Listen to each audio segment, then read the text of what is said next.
Appreciate it very much. It's always good to be back in Quincy. We're here to celebrate a big achievement in Congress. Last week, H.R. 647, and this week, the Senate just passed, in the last 48 hours, a bill called the ABLE Act. Very simply put, this bill will allow families who have young people and adults who live with a disability to be able to save tax-free money to take care of that loved one, either through medical expenses or for living expenses as well. Unfortunately, right now, our society penalizes folks who are living with a disability from creating a nest egg and providing for themselves and doing what all of us think is responsible, which is saving for a rainy day. Certain limitations happen after someone with a disability has over $2,000 in assets. They might be working a part-time job, they might still be living with mom or dad, but if most of us are blessed, we outlive our parents. And so that's the way it's supposed to work. And if that happens for these folks, there's not anybody to take care of them. There's not anybody to continue to provide for housing, shelter, food, or those unforeseen medical expenses. And so the ABLE Act really provides this opportunity to parents to provide for their loved ones the same way they would for a child that they might be saving money for their retirement, or they might be saving money through a 529 plan for college savings, to squirrel away money for the college savings.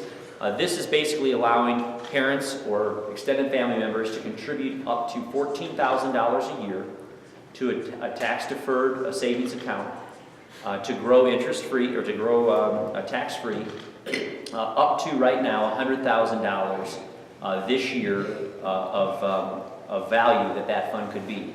We got in the piece of legislation that's now law, or that's waiting for the president to sign into law, although he has said he will sign it. In the legislation, both the contribution limit and the total cap limit is indexed to inflation.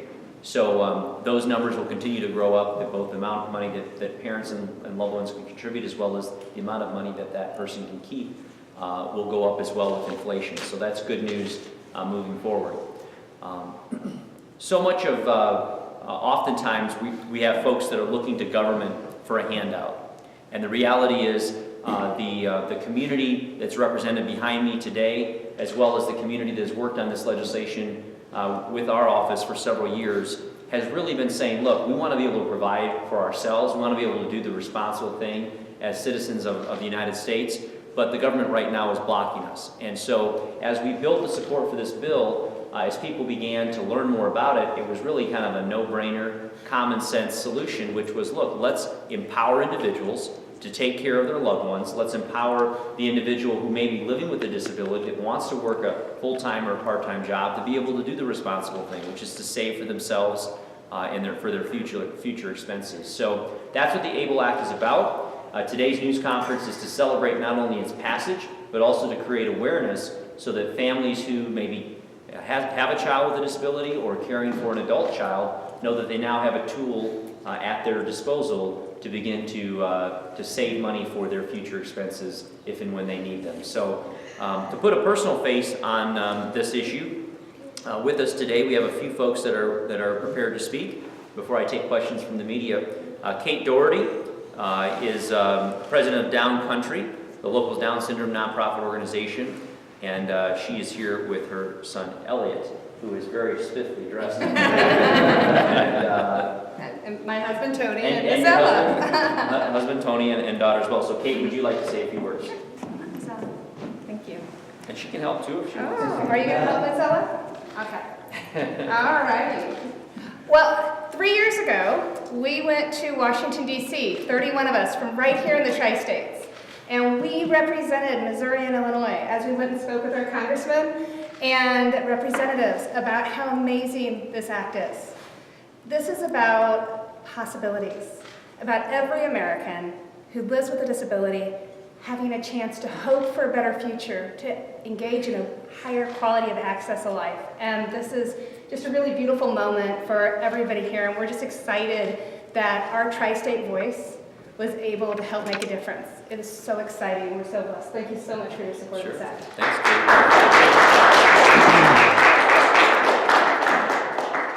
Next is Jill and Chris Ruffett, and they have 2 daughters, both here? No. 1. Okay, all right, well, step up and say a few words.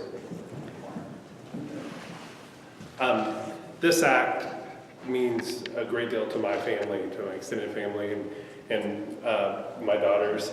It represents opportunity for our future. My sister-in-law Lisa and our brother-in-law Joe, they oftentimes have to choose. They have medical expenses and they aren't able to save because of the way the laws are right now. And this gives them the opportunity to think about their future and to plan more for their future. My 2 daughters, Rayleigh and Mila, both have Down syndrome. And we worry every day about their future and planning for it. And we want them to be independent. We want them to be contributing members of society. And this act is their opportunity.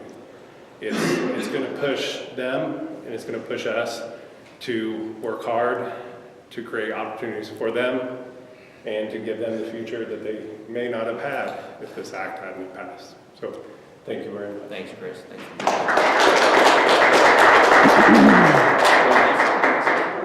You're good? No? Okay.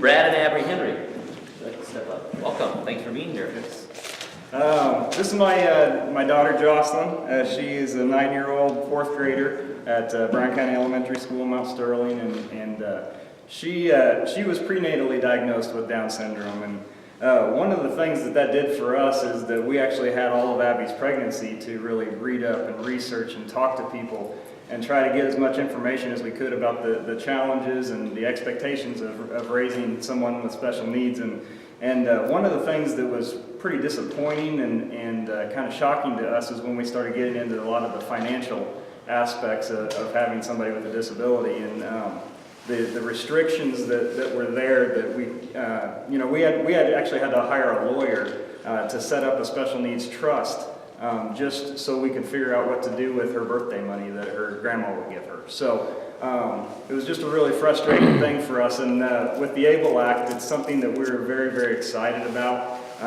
Kind of a blessing for her grandparents, for us, but more importantly for her, that she can go out and she can get a job and not have to worry, have a place to put that money and not have to worry about accounting against some of her benefits and services and all kinds of things like that. So Congressman Schock, I know on behalf of the special needs community, on behalf of us, we want to thank you. I know a lot of times when you're doing legislation that there's always 2 sides of the coin, where you can never please everybody, but one thing that we're really encouraged about is both at the state and the federal level right now, our representation is doing a great job of making sure that people like Jocelyn have an opportunity.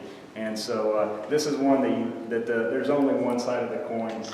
There's only benefit that can come from this, and we're just really thankful for that. So thank you. Well said.